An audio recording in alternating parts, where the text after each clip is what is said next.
오늘은 우리 기독교에 있어서 가장 큰 명절이 있기 한 주 전, 부활절이 우리 기독교에서 가장 큰 명절이라고 할 수 있는데, 그 한 주 전인 종료주일입니다.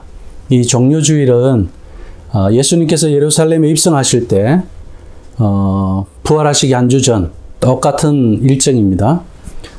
이 시점에 이제 예루살렘으로 입성하는데, 낙에 타고 입성하는데, 이제 어린아이들하고 그 이스라엘 백성들이 예수님을 향해서 호산나 호산나 다윗의 자손 예수여 하면서 찬양을 했습니다. 그때 찬양하면서 이렇게 손에 쥐고 환영을 했던 그 나뭇가지가 종려나무 가지입니다. 그래서 이제 그것을 기념해서 우리 기독교에서는 종료주일이라고 그럽니다. 호산나는 지금 구원하소서, 지금 구원하소서 그런 뜻입니다. 종려나무 가지를 흔들어서 예수님이 구원자인 것을 이제 환영하는 거죠. 이스라엘을 해방시켜 주실 거라고 그렇게 환영하면서 지금 구원하소서, 지금 구원하소서. 그런데 예수님께서 예루살렘에 입성하실 때는 대환영을 받았지만, 이제 내일부터 시작되는 고난주간은 그야말로 이 환영과 정반대의 상황이 반전이 일어나게 됩니다. 예수님에게 있어서 엄청난 고난이 시작되고 핍박과 고통이 시작됩니다. 그래서 우리는 이 한 주간을 고난주간이라고 그럽니다. 그리고 이번 목요일은 특별히 우리 예천교회 식구들 온가족 기도의 날이라고 했는데, 우리가 이 고난주간은 부활을, 우리가 다음 주일 부활에 있어서의 그 하나님의 영광을 결정하는 데 있어서 이 고난주간을 어떤 의미를 가지고 우리가 살아내느냐가 굉장히 그 부활절의 의미도 또 다르게 해줍니다. 그래서 주님의 고난에 동참하기 위해서 어떤 분들은 금식을 하기도 하고, 또 어떤 분들은 주님의 고난에 동참하기 위해서 모든 것을 절제하는, 그리고 또 구제하거나 또 선한 일을 더 행하는 그런 일들을 하기도 합니다. 그러면서 목요일이 되면 이제 우리 예수님께서 유월절을 지내죠. 지금 유대인들이 유월절 기간입니다. 이 목요일 저녁은 우리 기독교에 있어서 종교개혁의 날이라고 할 수 있습니다. 왜냐하면 우리 예수님께서 십자가에 못 박히시기 전날 밤에 제자들을 두고 예수님은 섬기러 왔다. 이 만왕의 왕이시고, 그리고 우리를 창조하신 분이시고 하나님이신 그분이 우리를 섬기려 오셨다는 데서 제자들의 발을 씻깁니다. 세족식이라고 그러죠.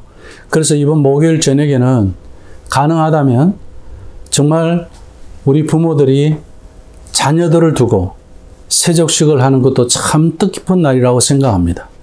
또 물론 혼자 있고 또 우리 별도 떨어져 있는 식구들은 어쩔 수 없지만, 그러나 우리의 삶의 출발은 섬김에서 출발한다. 그래서 우리 예수님은 섬김을 받아 마땅하신 분이지만 섬김을 받으러 오신 것이 아니고 섬기러 오셨다고 그랬습니다. 그 정신은 그냥 정신으로만 우리에게 남아있는 것이 아니라, 우리가 기념하는 것으로만 있는 것이 아니라 실제로 우리 삶 속에서 그렇게 섬겨보는 겁니다. 우리 자녀들을 향해서 무릎을 꿇어보는 부모가 있어야 됩니다. 그리고 학생들을 두고 제자들을 두고 무릎을 꿇어볼 수 있는 그런 서성이 필요합니다. 이 섬김은 우리의 어떤 이익이나 나의 어떤 목적을 이루기 위한 의도가 있는 것이 아니고, 그야말로 예수님이 나를 대신해서 나의 모든 죄를 감당하시고 십자가에서 대신 죽어주신 그 은혜를 경험하신 사람만이 할 수 있는 아주 특별한 삶입니다.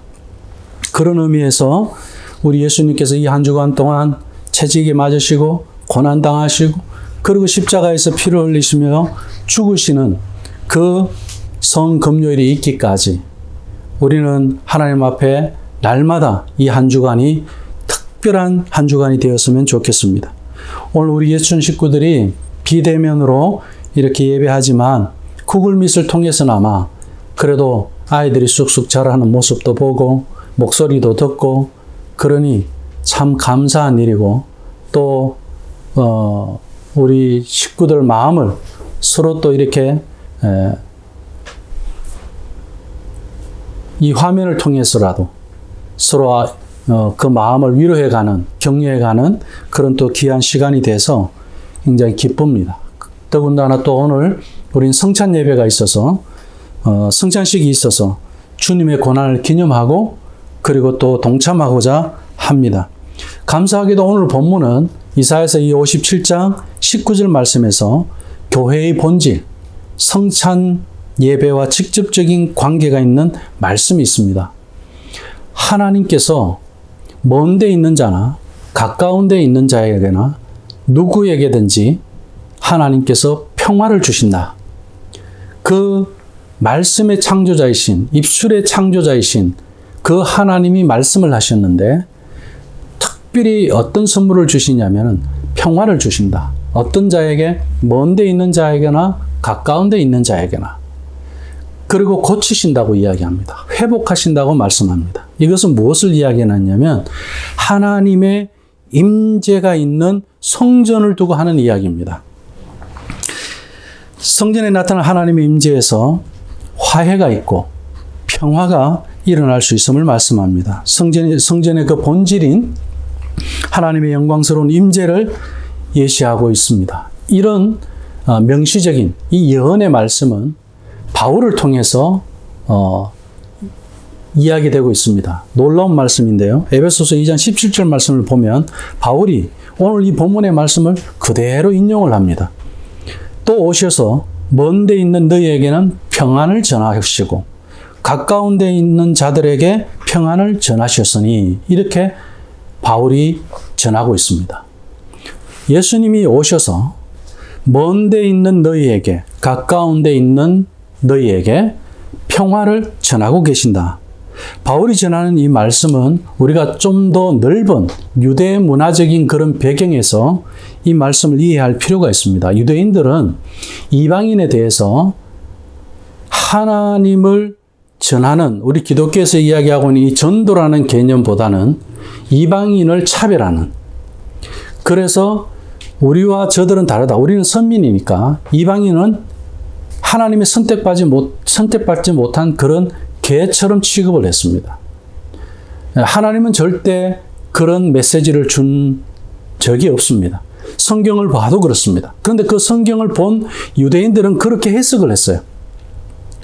그래서 이방인을 개로 여기는 그런 문화적인 배경이 있습니다. 이사야서와 에베소서의 이 먼 데 있는 너희라는 이 단어, 이것은 이방인을 두고 하는 이야기고 가까운 데 있는 너희는 유대인을 두고 하는 이야기입니다. 그러니까 이사야 57장 19절의 이 말씀은 이방인과 유대인이 함께 하나님의 임재가 있는 성전 안에서 회복이 있다는 거예요. 평화가 있다는 겁니다. 화해가 있다는 것을 묘사합니다. 오늘 이 이사야서의 본문 말씀의 성취는 에베소서 2장 18절 19절에서 이어집니다. 이는 그로 말미암아 우리 예수 그리스도죠. 그로 말미암아 우리 둘이 한 성령 안에서 먼 데 있는 너희와 가까운 데 있는 너희 이 둘이 한 성령 안에서 아버지께 나아감의 감을 얻게 하려 하심이라. 우리 예수님으로 말미암아 둘이 한 성령 안에서 아버지께 나아감을 얻게 하려 하심이라. 얼마나 감동스러운 장면입니까? 그러므로 이제부터 너희는 외인도 아니고 나그네도 아니다. 오직 성도들과 동일한 시민이고 하나님의 권속이다. 하나님의 가족이다. 이렇게 말씀. 우리 예수님 식구들을 두고 우리가 왜 믿음의 가족이라고 이야기하는 그 이유는 바로 이사야서 57장 이 19절 말씀의 예언의 성취가 있기 때문에 그렇습니다. 그렇지 않으면 우리에게 하나님 임재도 없을 것이고 성령 안에서 하나 되는 경험도 없을 것이고 이것은 곧 우리가 성찬으로 꽃을 피웁니다. 성찬식은 바로 거기에 의미가 있는 겁니다. 그리고 이어지는 에베소서 2장 21절 22절 말씀에서 더 분명해집니다.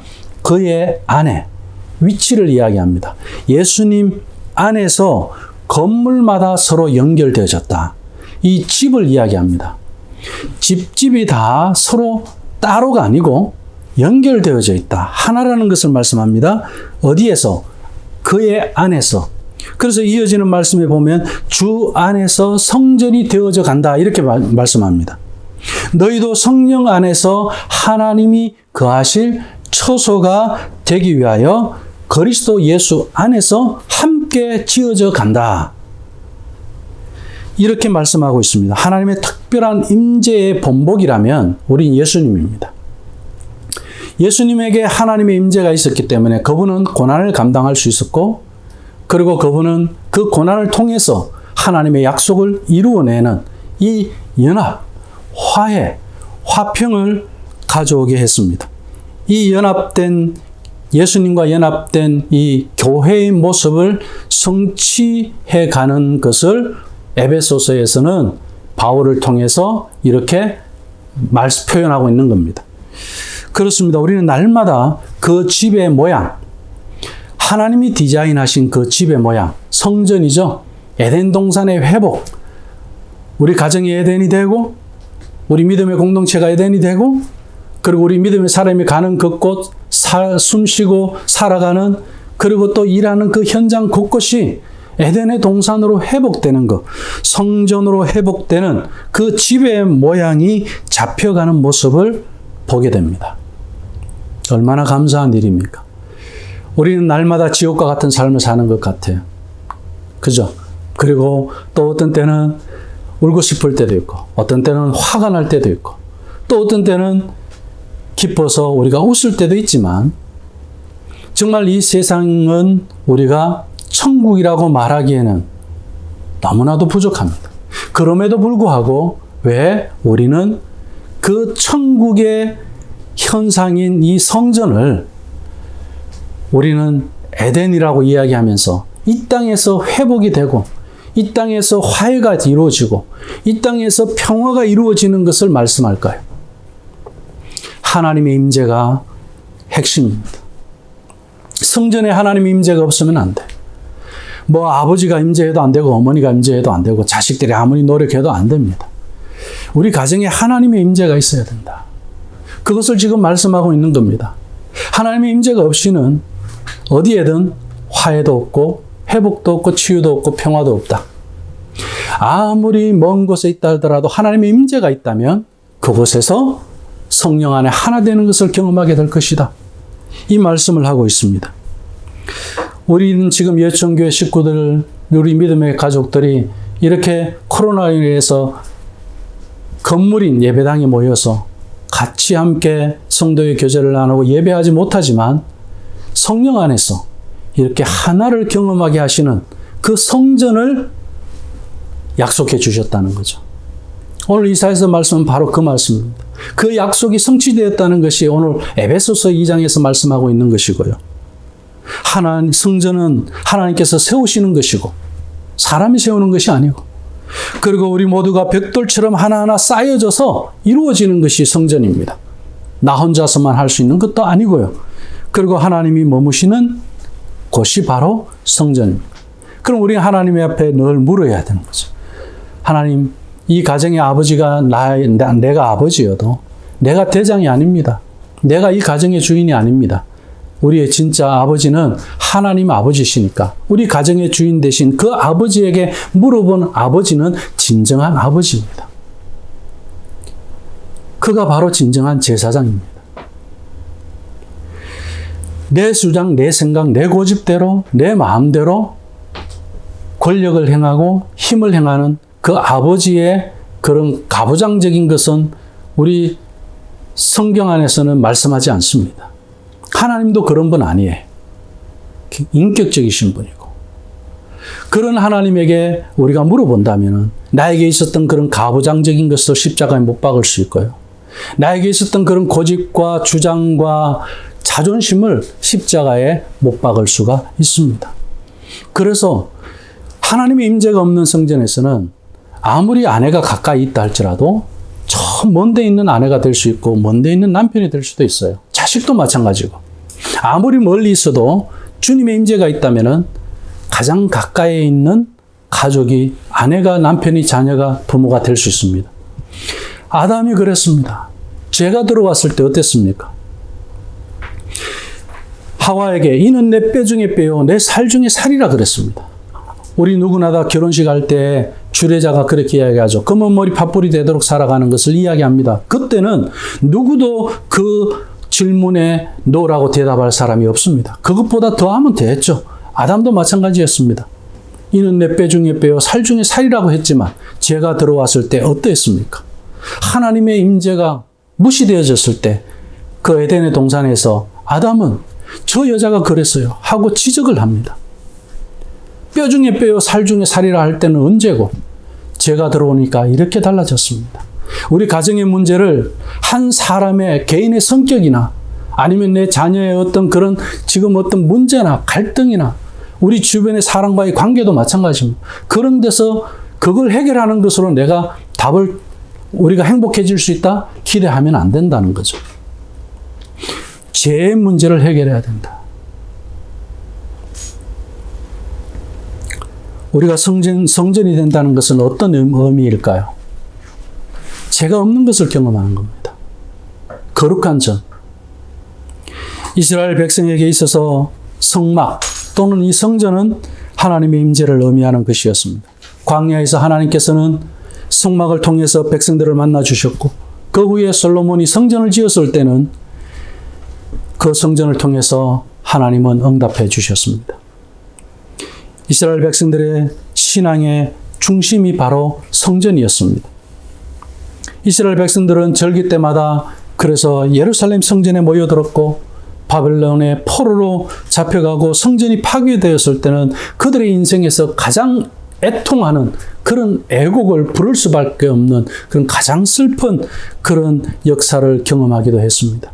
그래서 포로에서 돌아오자마자 그들이 했던 건 뭡니까? 성전을 가장 먼저 세웠어요. 그런데 이제 하나님이 오늘 말씀에서 성취를 어떻게 이야기합니까? 예루살렘 성전의 건물을 다시 세우는 것을 성전이라고 선언하지 않으십니다. 하나님의 공동체가 성전이라고 선언하십니다. 하나님께서 이제는 건물이 아니라 사람들 안에 나와 너의 관계 속에서 부모와 자녀와 세대에 관해서 우리 안에서 거하신다고 하십니다. 그런데 그냥 사람들 안이 아닙니다. 그리스도 안에서 서로 용납하고 사랑하며 함께 하나님께 나아가는 사람들 안에 거하신다는 겁니다. 죄의 문제가 해결되는 데서 역사가 일어나는 겁니다. 사람을 지적하는 것이 아니라 죄를 지적해야 됩니다.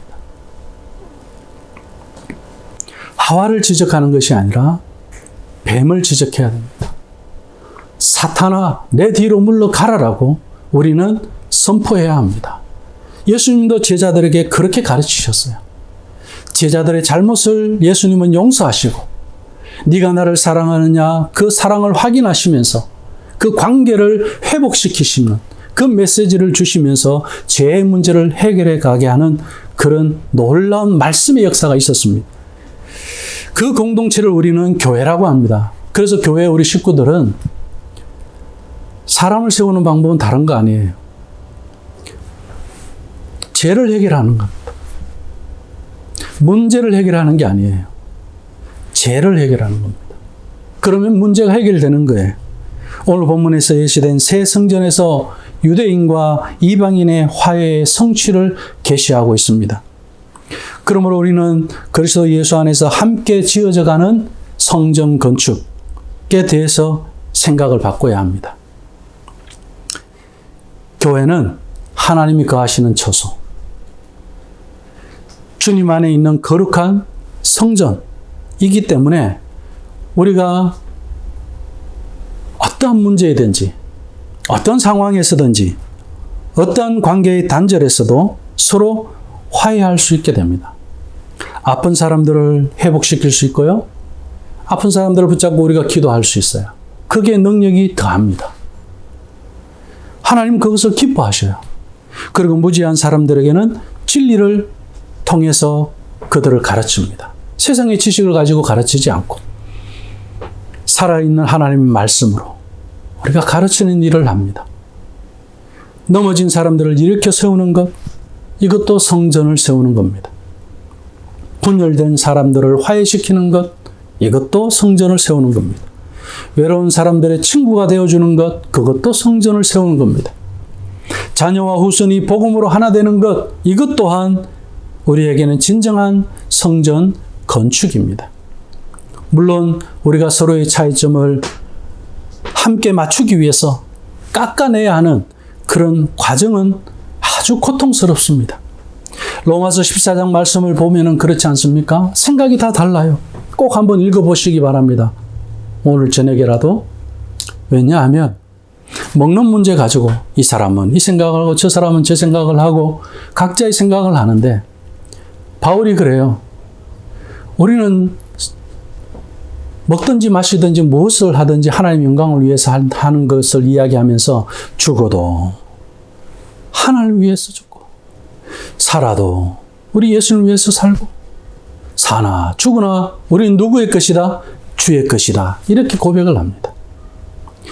다 생각이 달라요. 그럼 어디에서 하나가 되느냐? 주님 안에서 하나가 되는 줄로 믿습니다. 이것이 바로 성전을 세워가는 거예요. 하지만 우리가 성령으로 하나님이 거하실 처소가 되기 위하여서 함께 지어져 간다라는 이 영광스러운 소망으로 인해서 그런 고통스러운 과정을 견뎌낼 수 있습니다. 말씀을 맺습니다. 우리 모두가 이런 질문을 해보길 원합니다. 힘들지 않은 사람이 어디에 있느냐? 세상에 아프지 않은 사람이 어디에 있느냐? 정말 상처 없는 사람이 어디에 있겠습니까? 문제 없는 사람이 어디에 있겠습니까? 부유한 사람이 있고, 가난한 사람이 있고, 잘난 사람이 있고, 못난 사람이 있고, 키 큰 사람이 있고, 키 작은 사람이 있고, 그리고 명예가 있는 사람이 있고, 없는 사람도 있고, 학식이 있고, 학식이 없는 사람, 권력이 있고, 권력이 없는 사람 다 있지만, 그들 모두에게 동일한 공통점은 문제가 있다는 겁니다. 마찬가지로 우리는 이런 문제 속에서 우리의 전도를 가로막는다고 해서 놀라지 말아야 합니다. 내가 그 문제 속에 있다고 해서, 내가 그런 갈등과 그런 단절 속에 있다고 해서 놀라지 마십시오. 말씀드린 것처럼 아담과 하와 에덴 동산에서 이것은 시작된 일이었습니다. 당연한 겁니다.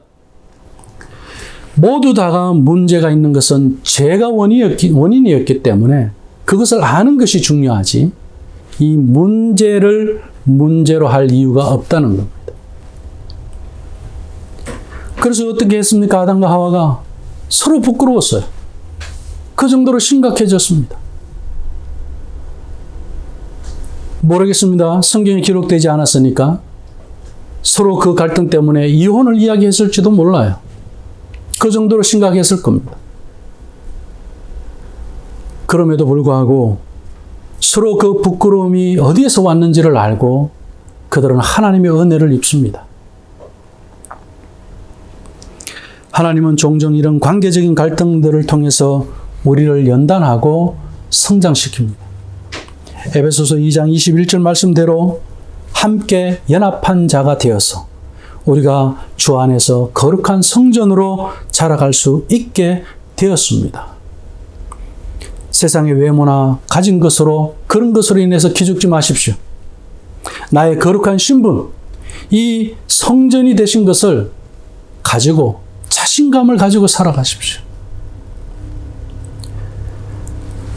그들이 죄를 분별하는 자들입니다. 그들이 연합할 수 있는 자들입니다.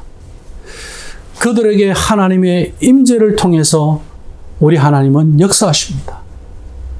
바로 성전을 경험하는 거죠.